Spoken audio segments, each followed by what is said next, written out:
Mēs tagad varam pārvietoties, doties uz priekšu un ar Latviju. To prezentēs infrastruktūras pārvaldības departamenta Eiropas dzelzceļa līnijas vadītājs.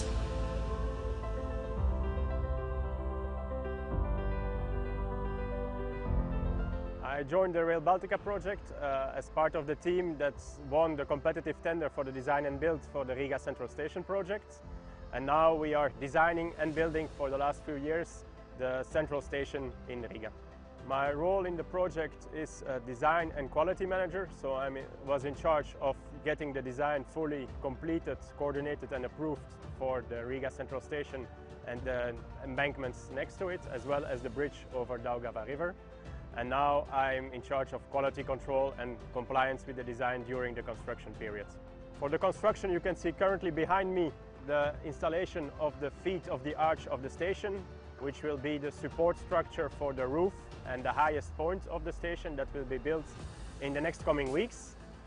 So we are starting a new construction phase in the project because we are starting the construction of the bridge over the Daugava River, which is the river going through Riga and which is a 1.3 kilometer long railway bridge that will be used for Rail Baltica operation. I'm Chief of Syntagma Foreign Project Office and I'm the branch manager of our activities here in Latvia. Latvia was an opportunity that born on 2017 when our partners in the joint venture ProSiv invited us into the Rail Baltica railway station at Riks Airport tender. After this first project and considering the positive result of it, we decided to remain and invest again in Latvia. We are now leading company into two other projects here. The new Rail Baltica intermodal freight terminal in Salaspils and the new infrastructure maintenance facility in Skulte and in Iecava. We are proud that in Iecava we completed the first design, allowing our client to start the first Rail Baltica main line works outside the Riga city. Rail Baltica railway station at Riks is a huge project, divided into several stages. In this moment, one of the hardest ones, the relocation of several utilities network and roads here in Riks area is quite completed. Also, the foundation pile and pile cap are already done, and soon the two new viaducts before and after the railway station will be realized, allowing the project to be another step closer to the completion.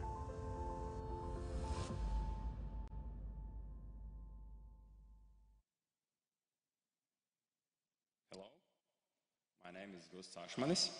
I'm Director of Infrastructure. Sveiki, man sauc Gusts Sašmanis, un es esmu Eiropas dzelzceļa līniju infrastruktūras pārvaldības departamenta vadītājs, un mēs esam Latvijas projekta posma nacionālā institūcija, kas ievieš šo projektu. Un šodien es jums pastāstīšu par mūsu aktivitātēm, uz kurām mēs galvenokārt fokusējamies un kāds mums ir sasniegts progress. Un tāpēc ļaujiet man sākt ar karti, un tā sniegs ieskatu par infrastruktūru, ko mēs attīstām. Mēs esam starp divām Baltijas valstīm, vidējām, un tas nozīmē, ka mēs arī esam vidusposmas dzelzceļa līnijai. Šeit mēs šajā posmā attīstam gan šo dzelzceļa līnijas izbūvi, gan arī visas citas sistēmas, apakšsistēmas, signalizēšanas, elektrifikācijas un tieši tāpat arī citas sistēmas, pārkraušanas, kravu pārkraušanas, terminālus un depo un operatīvo kontrolas centru. Un pavisam īsi pastāstīšu par mūsu progresu visās aktivitātēs. Šajā slaidā pats par sevi ir pateikts, ka mēs ļoti labi progresējam pilnīgi visās jomās, bet mēs esam dažādos posmos. Vistālākā attīstība un progress ir sasniegts mūsu aktivitātēs, kas saistās ar stacijām, starptautiskajām staciju izbūvi, šeit jau esam būvniecības fāzē, un tas, protams, ir pašsaprotami, jo mēs sākam daudz ātrāk šo aktivitāti nekā citas, jo tieši tāpēc, ka šī ir ļoti sarežģīta un kompleksa aktivitāte, bet, protams, arī citas aktivitātes uzņem progresu un uzņem ātrumu. Esam projektēšanas fāzēs dažādās aktivitātēs, sākot no reģionālām stacijām un tālāk arī kravas termināli un krustojumu un dažādas apstrādes un krustojumu iespējas. Un tieši tāpat mēs ļoti ceram arī, ka saistībā ar dažādām aktivitātēm, pieņemsim, ritošā sastāva depo attīstīšana un projektēšana. Tur mēs plānojam izsludināt iepirkumus un tieši tāpat arī kravas termināls pie Rīgas starptautiskās lidostas. Mēs arī atbildām par infrastruktūras koordinēšanas un vadīšanas funkcijām. Tātad mēs šobrīd esam izstrādājuši modeli un strādājam kopā ar citiem kolēģiem Baltijas valstīs, lai sagatavotu šo gatavības plānu infrastruktūras pārvaldības funkcijām, ko mēs tālāk nodosim tālāk. Tagad pastāstīšu detalizētāk par galvenajām aktivitātēm, tātad no tā saraksta, ko es pieminēju. Un es sākšu pirmkārt ar Rīgas starptautisko un centrālo staciju, tātad Rīgas centrālo staciju vai mēzglu, kā mēs to saucam. Tas ir ļoti svarīgs elements daudziem iemeslu dēļ, bet es sākšu ar šo slaidu. Tātad šeit šos attēlus jūs jau redzējāt video, un šajā slaidā galvenais, ka es vēlos uzsvērt, ir tas, cik svarīga ir sadarbības un partnerības šajā aktivitātē, kā mēs izstrādājam infrastruktūru. Un šeit mēs sadarbojāmies ar vairākiem starptautiskiem partneriem no dažādām valstīm, sākot ar projektēšanu un tālāk ar būvniecības darbiem un būvniecības darbu uzraudzību. Un arī mūsu vietējo partneru iesaiste. Tāpēc redzam, ka šeit parādās ļoti svarīga sinerģija no dažādu valstu partneriem. Papildus tam man ir jāpiemina arī Rīgas centrālās stacijas mēzgla svarīguma transporta jomai, sektoram, jo šis projekts ir kā tāds pamats, kas nozīmē, ka stacija tātad jau ir tur un tā darbojas, un mēs attīstam papildus infrastruktūru un rekonstruējam kādas jau esošās elementus. Bet tas, ko mēs ar Rail Baltica pievienojam, ir papildus pasažieri. Mēs neattīstam tikai Eiropas standarta sliežu platumu un savienojumu ar Eiropu, bet mēs attīstam arī jaunus savienojumus. Tātad jaunus savienojumus arī ar reģionāliem, arī reģionāla autobusu stacija atradīsies tur. Un tātad Rīgas centrālā stacija nākotnē būs vislielākais pasažieru centrs un mēzgls Baltijas valstīs. Mēs, protams, joprojām ar kolēģiem apspriežam, kāds varētu būt pasažieru skaits šeit, bet tas ir atkarīgs no tā, kā mēs varēsim izmantot kapacitāti. Ja mēs izmantosim maksimālo kapacitāti, tad mēs varam sasniegt vairāk nekā 40 miljonu pasažierus gadā šajā stacijā, kas nozīmē tiešām ļoti liels skaits un arī liela nozīmība. Un tas ir nozīmīgs savienojuma punkts arī visam reģionam, kā arī vietējai sabiedrībai, jo jauni savienojumi būs iespējami ar vilcienu, jauni savienojumi ar autobusiem, un tas būs ievērojams uzlabojums salīdzinoši ar pašreizējo situāciju.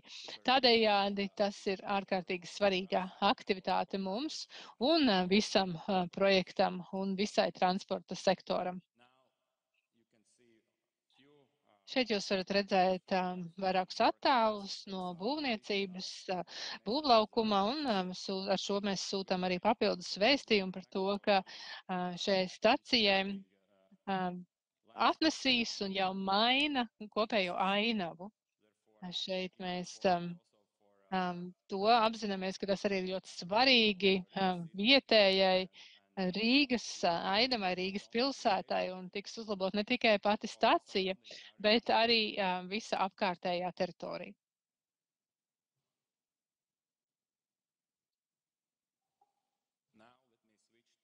Un tālāk es pāriešu pie nākamā punkta - Rīgas starptautiskā lidosta. Šeit mēs redzam vēl piemēru sadarbībai, partnerībai. Redzam, ir dažādi partneri, un sūtījums ir vēstījums ir tas pats, ka iesaistot partnerus no dažādām valstīm, tas ir ārkārtīgi svarīgi, lai varētu realizēt šo aktivitāti.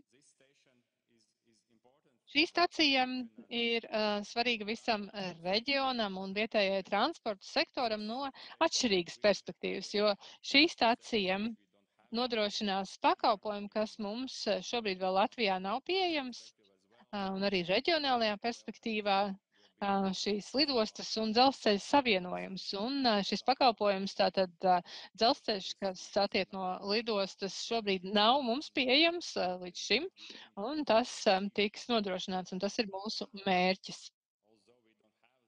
Un, lai gan mums šo pakalpojumu nodrošinātājs un sniedzējs vēl nav jau nodrošināts, mēs plānojam nodrošināt pilnībā integrētu pakalpojumu, gaisa dzelzceļš, tātad pasažieri ar visu bagāžu varēs šajā stacijā pieregistrēties, un tas ir tas, uz ko mēs fokusējamies. Un papildus tam tiek attīstīts arī projekts, kur transporta sektors iegūst savus labumus, ieguvumus, un arī ainava ievērojami mainās. Un šeit jūs attēlā varat redzēt dažus piemērus par būvniecības darbiem, ko mēs šobrīd veicam. Tālāk es turpināšu stāstu, runājot par pasažieru staciju. Tātad šeit jūs redzat reģionālās stacijas. Šī aktivitāte ir projektēšanas fāzē, jo, kā jau es teicu, to mēs sākām mazliet vēlāk, un šī aktivitāte projektā tika vēlāk ieviesta. Bet par spīti tam mēs ļoti labi progresējam ar šīm reģionālajām stacijām. Mēs esam projektēšanas posmā un plānojam reģionālo staciju projektēšanu pabeigt nākamā gada laikā. Ja ne visām, bet tad vismaz lielākajai daļai reģionālajām stacijām Latvijā. Un iegūms no reģionālajām stacijām ir tas, ka šādi tiks nodrošināts jauns savienojamība, tiks piesaistīti papildus pasažieri, ieguvums arī sabiedriskā transporta un transporta sektoram, un tiks radīta iespēja arī ātrāk nokļūt dažādos reģionālos punktos Latvijā, Bauskā, piemēram, vai Salatsgrīvā, nekā jebkuru citu transporta veidu, un vienlaikus arī būs iespēja nodrošināt multimodālu sabiedrisko transportu, tātad autobusa un dzelzceļa savienojums. Mēs ticam, ka ilgtermiņā šādi tiks attīstīti reģioni, un kā jau vēsturiski mēs redzam, urbanizācijas procesi attīstās, un urbanizācija attīstās apkārt staciju teritorijām.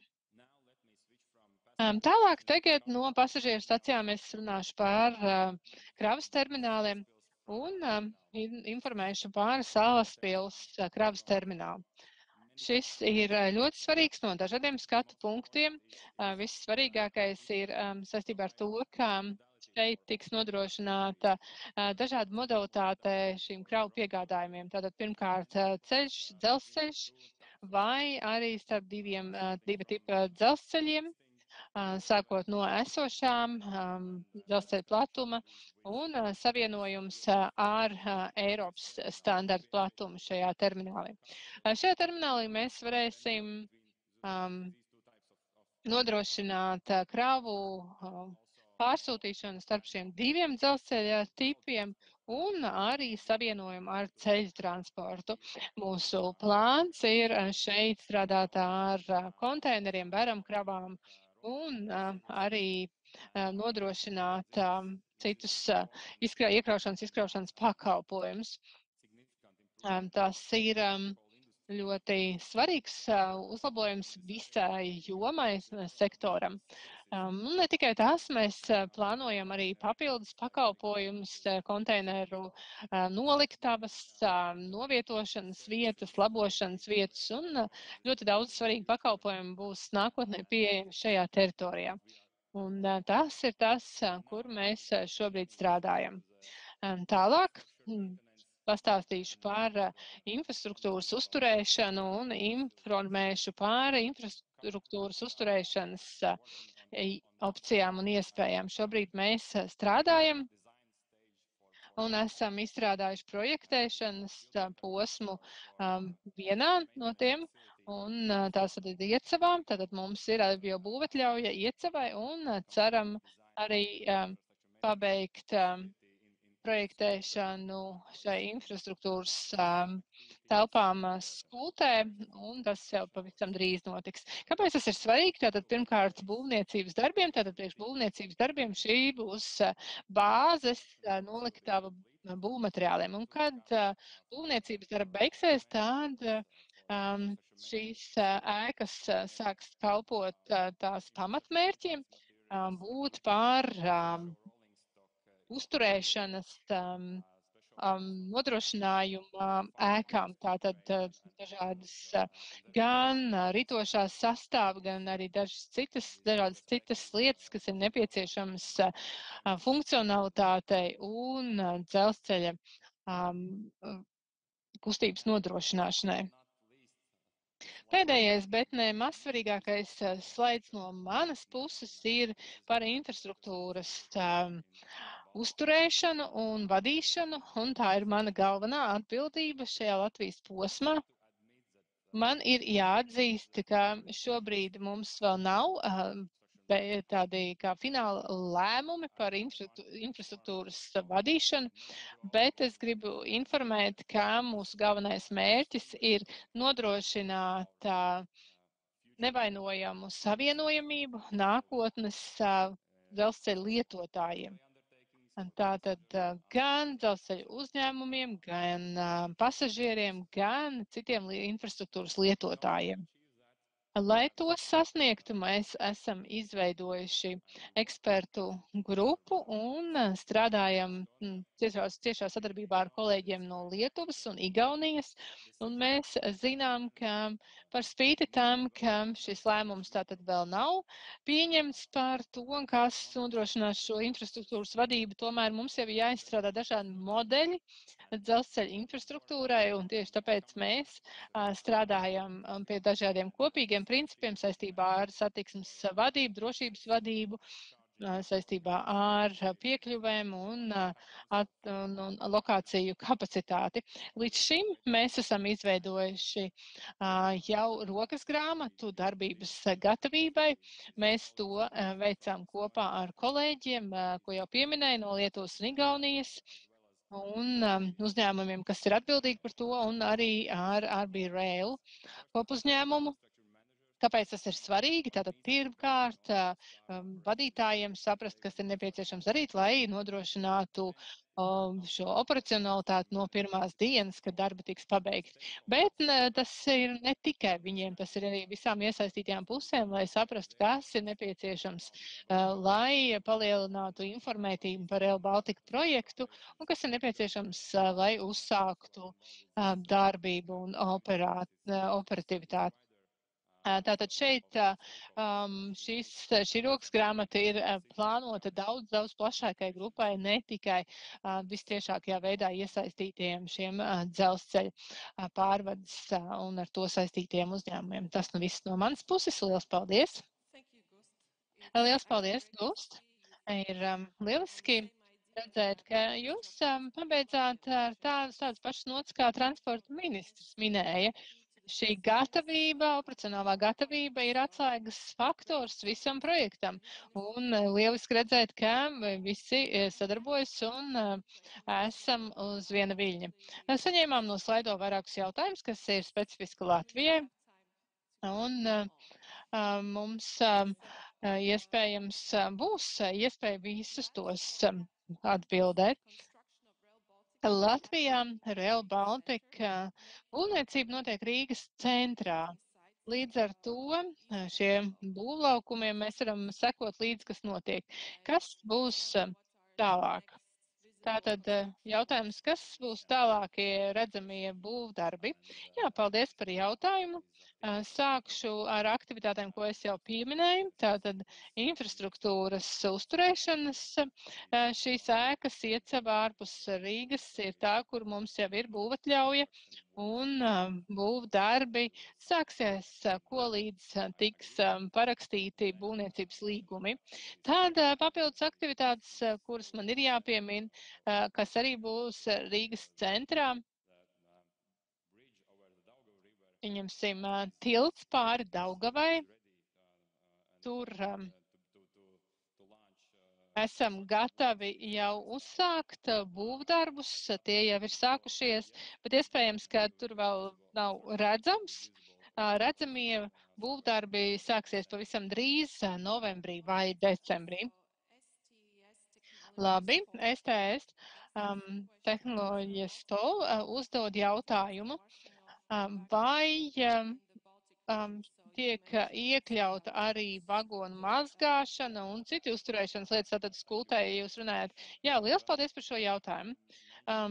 Man ir jāpiemina aktivitāte, kas nebija iekļauta manā prezentācijā, kas ir attīstības fāzē, tātad tas ritošā satura uzturēšanas depo. Nu, vienā teikumā tas bija pieminēts, bet es tagad detalizētāk par šo parunāšu. Tātad šobrīd mēs strādājam ar vērtības inženieriju un mēģinam saprast, kā izvietot sliedes šajā lokācijā, kur mēs esam plānojuši šo ritošā sastāvu depo. Un, protams, ka šis depo tad attiecīgi tiks attīstīts, un pēc tam mūsu vīzija ir nodrošināt ikdienas uzturēšanas, mazgāšana, tīrīšana un iespējams arī kādi remonta darbi šajā te brīdī. It's great that we can give a more complete picture of the works with these questions. So something that is not specifically addressed to Latvia. Tad kaut kas tāds, kas nav varbūt konkrēti Latvijai, bet jūs arī paši jau runājat par to, ka šis savienojums gaiss un dzelzceļš vai Rīga būs vienīgā lidosta, kas ir savienota ar Rail Baltica, kā ir ar Tallinas un Kaunas un lidostām, kas arī piedāvā šādus te savienojumus iespējams. Varbūt arī mani kolēģi vēlāk prezentācijās var pastāstīt vairāk, bet tas, uz ko mēs koncentrējamies, protams, ka mūsu galvenā prioritāte ir saistīta ar Rīgas starptautisko lidostu. Cik tālu man ir zināms, citas stacijas, kas ir lidostu tuvumā, tās nav tik tuvu. Varbūt, ka kolēģi tādi var vairāk pastāstīt, kādas ir darbības izvērstas tur, bet mūsu mērķis ir izstrādāt, izveidot staciju, kas ir ļoti tuvu, kas no šī brīža termināla ir aptuveni 200 metru attālumā. Lidostas termināls būs vēl, tiks izstrādāt arī nākotnes lidostas pašas termināli, kas būs vēl tuvāk, un līdz ar to tas veidos kopēju transporta centru. Tas ir tas, uz ko mēs koncentrējamies, un arī strādājam pie pārvaldības modeļa par dažādu pakalpojumu sniegšanas iespējām, un lai pasažieriem tie būtu pieejami. Tieši šeit, Rīgas starptautiskajā lidostā un tās stacijā. Tā integrācijas līmenis ir tāds unikāls, tieši arī Rīgas lidostais savienojums ar citām lidostām būtu nodrošināts ar sabiedrisko transportu starp Rail Baltica līniju un Kaunas, piemēram, lidostu. Šāda līmeņa integrācija ir kā Rīgas lidostai. Rīgas lidosta ir tuvākais punkts, ja mēs skatāmies no infrastruktūras izvietojuma, tas, kur šī stacija ir vistuvāk lidostai, un tad šo pakalpojumu sniegšanu vēl papildu punkts ir tas, kā mēs izstrādāsim šo servisu sniegšanu, un mūsu mērķis ir nodrošināt pilnībā integrētu servisu. Ko tas nozīmē? Tas nozīmē, ka pasažieri varēs ierakstīties, reģistrēties jau pašā stacijā un jau arī nodot vai reģistrēt nododamā bagāžu. Tad tas arī varbūt tiks sniegts ne tikai šajā konkrētajā stācijā, bet varbūt arī citās. Labi, tad pārēsim pie nākamā jautājuma. lai vēl vairāk pastāstītu par dažādām jomām, kādas ir saistītas ar Rail Baltica izbūvi, kā ir ar zemes apguvi Latvijā. Vai zemes uzpirkšana nav varbūt tas, pie kā strādāju ikdienā, bet es pastāstīšu par šiem tev lielākajiem skaitļiem. Kopumā Latvijas posmā mums ir 1700 īpašumu, kas ir iesaistīti attiecībā uz zemļu atpirkšanu, un šis process ir noslēgts ar 230 īpašumiem, papildus 600 zemes gabaliem ir vēl procesā, tad vairāk nekā puse vēl ir procesā. Tas jau ir labi. Kāpēc Latvija sāka veidot ar 2 stacijām Rīgā, bet ne uz galvenās līnijas? Otro. Tas ir labs jautājums, un es jau centos atbildēt uz to manā prezentācijā. Tas ir šī te izbūves darbu sarežģītības dēļ, tāpēc mums bija jāsāk ar stācijas izveidi. Tieši tas ir tas iemesls, kāpēc un kāds progress varbūt tur nav. Mums gribētos, lai tas būtu jau tālāk, vai mēs būtu tikuši tālāk, bet daudz, kas vēl ir projektēšanas posmā, un es uzskatu, ka mēs esam labā pozīcijā, atrodamies ar citiem elementiem un arī ar reģionālajām stācijām. Pēdējais jautājums ir tas, kāds ir iemesls, kāpēc kavējas. Daudz kā darba tiek veikts vietēji, bet nav parakstīti līgumi. Vai ir taisnība, ka Latvijai nav naudas? Es varu informēt par to, ka šis te galvenais vēstījums ir iepirkums attiecībā uz izbūves darbiem, un tas ir noslēdzies. Tas nozīmē, ka iepirkuma procedūra izbūves darbiem ir noslēgta, un mēs sagaidām šos te izbūves vai būvniecības līguma noslēgšanu, cik vien drīz tas ir iespējams. Un tad es palaidīšu arī jūs. Paldies, kā atbildējat uz visiem jautājumiem.